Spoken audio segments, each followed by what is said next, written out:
অর্থমন্ত্রী রবিবারের সংসদে দাঁড়িয়ে বাজেট পেশ করছেন। শুনতে একটু অদ্ভুত লাগছে, তাই না? যেন একটা নিয়ম ভাঙার মতো ঘটনা। ঠিক তাই। সাধারণত সংসদীয় গণতন্ত্রে কিছু প্রথা তো থাকেই, যা বছরের পর বছর ধরে চলে আসছে। রবিবার সংসদ বন্ধ থাকাটা তার মধ্যেই একটা। কিন্তু আমাদের হাতে থাকা তথ্য বলছে ২০২৬ সালে ঠিক এই নিয়মটাই ভাঙতে চলেছে। আর আজকের আলোচনায় আমরা এই অদ্ভুত বিষয়টা নিয়েই কাটাছেড়া করব। আমাদের কাছে ভারতের ২০২৬ সালের কেন্দ্রীয় বাজেট নিয়ে বেশ কিছু রিপোর্ট এসছে, আর তার মধ্যে সবচেয়ে চমকপ্রদ খবর এটাই। মানে কেন একটা ছুটির দিনে বাজেট পেশ করা হচ্ছে? এটা কি শুধুই একটা তারিখের ব্যাপার, নাকি এর পেছনে আরও গভীর কোনো কারণ আছে? আমাদের আজকের লক্ষ্য হল এই কেনর উত্তর খোঁজা। আমরা দেখব এর ঐতিহাসিক প্রেক্ষাপট কি, পুরো বাজেট অধিবেশনের রোডম্যাপটা ঠিক কেমন। আর এই ঘটনাকে ঘিরে রাজনৈতিক অঙ্গনে কী ধরনের ঝড় উঠতে পারে? চলুন গভীরে ঢোকা যাক। আচ্ছা, তাহলে একেবারে মূল খবরে আসি। কেন্দ্রীয় সংসদ বিষয়ক মন্ত্রী কিরণ রিজিজু ঘোষণা করেছেন যে অর্থমন্ত্রী নির্মলা সীতারামন ২০২৬ সালের ১ ফেব্রুয়ারি, একটা রবিবারে কেন্দ্রীয় বাজেট পেশ করবেন। হ্যাঁ, এখন প্রশ্ন হল কেন ১ ফেব্রুয়ারি তারিখটা কি এতটাই জরুরি যে তার জন্য রবিবারের ছুটিও বাতিল করতে হলো? এখানেই আসল বিষয়টা লুকিয়ে আছে। দেখুন, নরেন্দ্র মোদী সরকার ক্ষমতায় আসার পর একটা বড় পরিবর্তন এনেছিল বাজেট পেশের সময়সূচিতে। হ্যাঁ, আগে তো ফেব্রুয়ারি শেষে হতো। একদম। কিন্তু তারাই প্রথা বদলে ১ ফেব্রুয়ারি তারিখটাকে বেছে নেয়। তাদের যুক্তি ছিল, আম, বাজেট যদি আগে পেশ করা হয় তাহলে নতুন আর্থিক বছর মানে ১ এপ্রিল শুরু হওয়ার আগেই সব অনুমোদন প্রক্রিয়া শেষ হয়ে যাবে। ও আচ্ছা, যাতে সরকারি প্রকল্পগুলো বছরের শুরু থেকেই ঠিকমতো চলতে পারে। ঠিক। তার মানে এটা শুধু ক্যালেন্ডারের একটা দিন না, এটা একটা ক্ষমতার প্রদর্শন। একদম। যে আমাদের সংস্কার এতই গুরুত্বপূর্ণ যে আমরা বহু বছরের প্রথা, এমনকি সাপ্তাহিক ছুটিও এর জন্য বদলে দিতে পারি। এটা তো একটা বড় বার্তা। ঠিক তাই। এটা একটা মনস্তাত্ত্বিক চাল। এর মাধ্যমে সরকার বলতে চাইছে যে তাদের কাছে বিজনেস অ্যাজ ইউজুয়াল বলে কিছু নেই। তারা নতুন নিয়ম তৈরি করতে এসেছে, পুরনো নিয়ম মেনে চলতে নয়। তার মানে ১ ফেব্রুয়ারি তারিখটা এখন তাদের প্রশাসনিক সংস্কার বা রিফর্ম এজেন্ডার একটা প্রতীক হয়ে দাঁড়িয়েছে। আর সেই প্রতীককে রক্ষা করার জন্য তারা রবিবারেও অধিবেশন করতে প্রস্তুত। ভাবা যায়, আমরা যেখানে রবিবারের ছুটির জন্য সারা সপ্তাহ অপেক্ষা করি, সেখানে গোটা সংসদকে ওই দিন আসতে বলা হচ্ছে। এই রিপোর্টগুলোতে সাংসদদের প্রতিক্রিয়া নিয়ে কিছু বলা আছে? আমাদের হাতে থাকা তথ্য অনুযায়ী এই বিষয়ে এখনো পর্যন্ত কোনো সাংসদের আনুষ্ঠানিক প্রতিক্রিয়া আসেনি। কিন্তু বিরোধী শিবিরে তো এটা নিয়ে আলোচনা হবেই। অবশ্যই হবে, তাতে কোনো সন্দেহ নেই। কিন্তু সরকারের কাছে এই তারিখটা ধরে রাখাটা তাদের কাজের ব্র্যান্ডিংয়ের একটা অংশ হয়ে দাঁড়িয়েছে। তারা বোঝাতে চায় যে দক্ষতার জন্য তারা যে কোনো নিয়মকে দ্বিতীয় স্থানে রাখতে পারে। ১ মিনিট, তার মানে কি এটা প্রথমবার হচ্ছে? আমি তো ভেবেছিলাম এটা একটা অভূতপূর্ব ঘটনা। হ্যাঁ, এখানেই কাহিনীতে একটা নতুন মোড় আসছে। এই ঘটনাটা বিরল, কিন্তু ইতিহাসে প্রথম নয়। তাই নাকি? আমাদের হাতে থাকা একটি রিপোর্ট বলছে প্রায় ২৬ বছর আগে ১৯৯৯ সালে অটল বিহারী বাজপেয়ী সরকারের আমলেও ঠিক এমনটাই হয়েছিল। সত্যি? ১৯৯৯ সালে? সে তো প্রায় আড়াই দশক আগের কথা। তখনকার অর্থমন্ত্রী কে ছিলেন, আর পরিস্থিতিটাই বা কী ছিল? তখন অর্থমন্ত্রী ছিলেন যশবন্ত সিনহা। তিনিও একটি রবিবারে বাজেট পেশ করেছিলেন।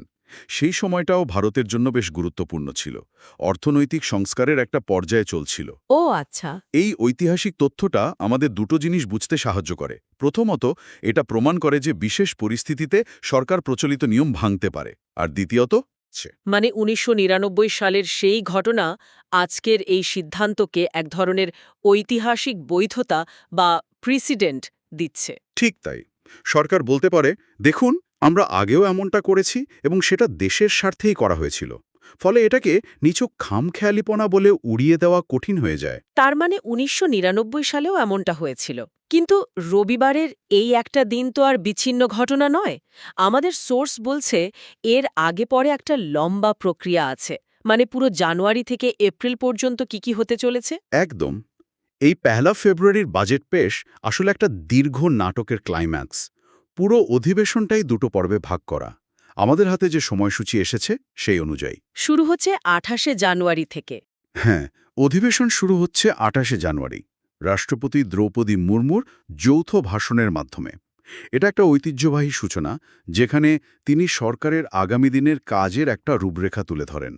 আর বাজেটের ঠিক আগের দিন তো ইকোনমিক সার্ভে বা আর্থিক সমীক্ষা পেশ করা হয়। এটা কি শুধু একটা প্রথা, নাকি বাজেটের ওপর এর কোনো আসল প্রভাব আছে? না না, এটা খুবই গুরুত্বপূর্ণ একটা নথি। ২৯শে জানুয়ারি যে আর্থিক সমীক্ষা পেশ করা হবে সেটাকে বলা যেতে পারে দেশের অর্থনীতির হেলথ রিপোর্ট কার্ড।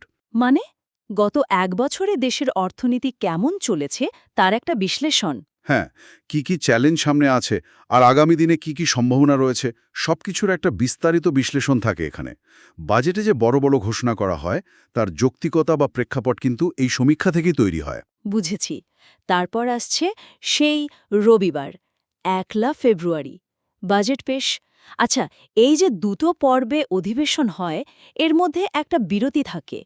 এই বিরতির কারণটা কি? এটা খুব গুরুত্বপূর্ণ একটা প্রক্রিয়া। আমাদের তথ্য অনুযায়ী প্রথম পর্ব চলবে ২৮শে জানুয়ারি থেকে ১৩ই ফেব্রুয়ারি পর্যন্ত। তারপর একটা লম্বা বিরতি। হ্যাঁ, এই বিরতির সময়ে বিভিন্ন সংসদীয় কমিটি প্রতিটি মন্ত্রণালয়ের জন্য বরাদ্দ খুঁটিয়ে দেখে। বিরোধী দল থেকে শুরু করে সব দলের সাংসদরা এখানে চুলছেরা বিশ্লেষণ করার সুযোগ পান। একেই বলে গণতন্ত্রের আসল পরীক্ষা। তার মানে বাজেট পেশ হয়ে গেলেই কাজ শেষ নয়, আসল কাজ তো শুরু হয় তারপর। ঠিক, দ্বিতীয় পর্ব শুরু হবে ৯ মার্চ থেকে এবং চলবে ২ এপ্রিল পর্যন্ত।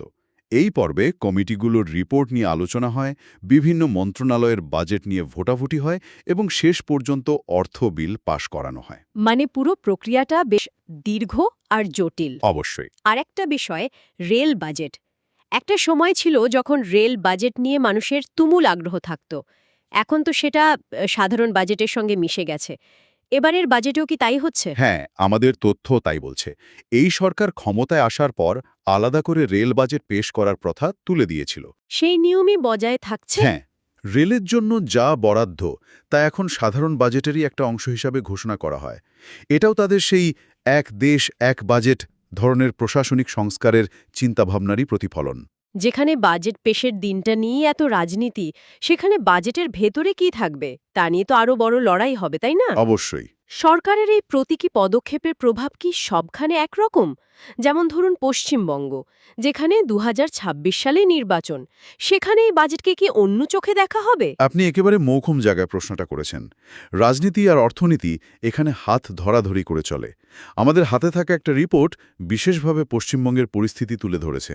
হ্যাঁ, ২০২৬ সালে সেখানে বিধানসভা নির্বাচন, তাই এই বাজেটকে ঘিরে রাজ্য এবং কেন্দ্রের সম্পর্ক একটা নতুন মাত্রা পেতে চলেছে। ঠিক। পশ্চিমবঙ্গের শাসক দল তৃণমূল কংগ্রেসের অবস্থানটা কি? রিপোর্টগুলোতে তাদের অভিযোগ নিয়ে কি বলা হয়েছে? রিপোর্ট অনুযায়ী তৃণমূল কংগ্রেসের তরফ থেকে বেশ কিছু গুরুতর অভিযোগ তোলা হয়েছে। তাদের প্রথম এবং প্রধান অভিযোগ হল কেন্দ্রীয় সরকার নাকি পশ্চিমবঙ্গের প্রাপ্য প্রায় ২ লক্ষ কোটি টাকা আটকে রেখেছে। ২ লক্ষ কোটি টাকা? এটা তো বিশাল অঙ্ক। হ্যাঁ, এটা মূলত বিভিন্ন কেন্দ্রীয় প্রকল্পের টাকা, যা রাজ্যের পাওয়ার কথা ছিল। তাদের দ্বিতীয় অভিযোগটা কি? তাদের দ্বিতীয় অভিযোগ আরও গুরুতর। তাদের মতে কেন্দ্র রাজ্যে টাকা পাঠানো প্রায় বন্ধ করে একরকম আর্থিক অবরোধ তৈরি করতে চাইছে, যাতে রাজ্য সরকার কোনো উন্নয়নমূলক কাজই করতে না পারে।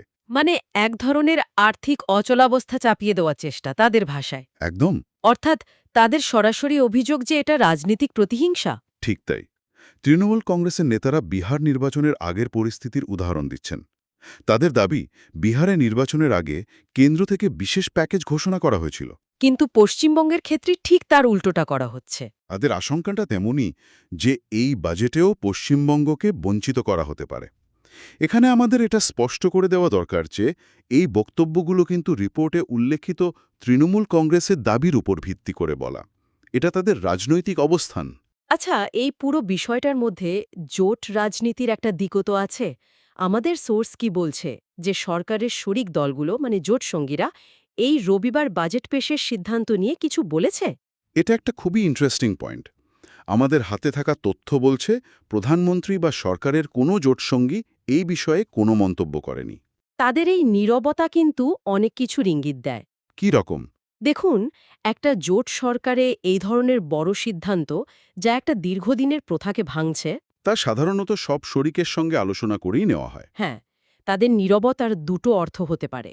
এক, তারা এই সিদ্ধান্তে পুরোপুরি একমত এবং এটাকে কোনো বড় ইস্যু বলে মনে করছে না। অথবা 2, এটা প্রধান দলের একক সিদ্ধান্ত এবং শরিকরা এই মুহূর্তে এই নিয়ে কোনো বিতর্ক তৈরি করতে চাইছে না। তবে তাদের এই চুপ করে থাকাটা জোটের ভেতরে রসায়ন নিয়ে একটা প্রশ্নচিহ্ন তো রাখেই। অবশ্যই। তাহলে পুরো আলোচনাটা যদি এক জায়গায় আনি, আমরা কি দেখতে পাচ্ছি? একদিকে একটা অত্যন্ত বিরল ঘটনা, রবিবারে বাজেট পেশ, যা একটা নতুন প্রশাসনিক ঐতিহ্য তৈরির চেষ্টা। যার পেছনে আবার ১৯৯৯ সালের একটা ঐতিহাসিক উদাহরণও রয়েছে, যা এই পদক্ষেপকে একটা ভিন্ন মাত্রা দিচ্ছে। আর এই সব কিছু ঘটছে এমন একটা সময়ে যখন কেন্দ্র-রাজ্য সম্পর্ক, বিশেষ করে পশ্চিমবঙ্গের সঙ্গে অত্যন্ত উত্তপ্ত। আর আসন্ন নির্বাচনের ছায়া এই বাজেটকে আরও জটিল করে তুলেছে। একদম। মূল টেকঅ্যাওয়ে হল কিভাবে ক্যালেন্ডারের একটা সাধারণ দিনের পরিবর্তন একটা দেশের সংসদীয় প্রথা, তার ইতিহাস এবং বর্তমান রাজনৈতিক সমীকরণকে একসঙ্গে আয়নার মতো তুলে ধরতে পারে। এটা একটা ছোট জানালা, যার ভেতর দিয়ে আমরা দেশের অনেক বড় বিষয়, যেমন ঐতিহ্য বনাম সংস্কার, কেন্দ্র-রাজ্য সংঘাত এবং জোট রাজনীতির গতি প্রকৃতি দেখতে পাচ্ছি। তার মানে এই বাজেট শুধু দেশের অর্থনীতির দিশা দেখাবে না, এটা দেশের যুক্তরাষ্ট্রীয় কাঠামো এবং রাজনৈতিক সম্পর্কেরও একটা প্রতিফলন হয়ে উঠবে। আমাদের আজকের আলোচনা থেকে একটা গভীর প্রশ্ন উঠে আসছে, যা শ্রোতাদের ভাবনার জন্য ছেড়ে দেওয়া যেতে পারে। বলুন। আমরা দেখলাম যে জোটসঙ্গীরা এই রবিবার বাজেট পেশ নিয়ে নীরব। এখান থেকেই প্রশ্নটা জাগে, একটা জোট সরকারে কোন ঐতিহ্যগুলো এতটা নমনীয় যে সেগুলোকে সহজেই বদলে ফেলা যায়, আর কোন বিষয়গুলো প্রধান দলের রাজনৈতিক এজেন্ডার প্রতীক হয়ে ওঠে?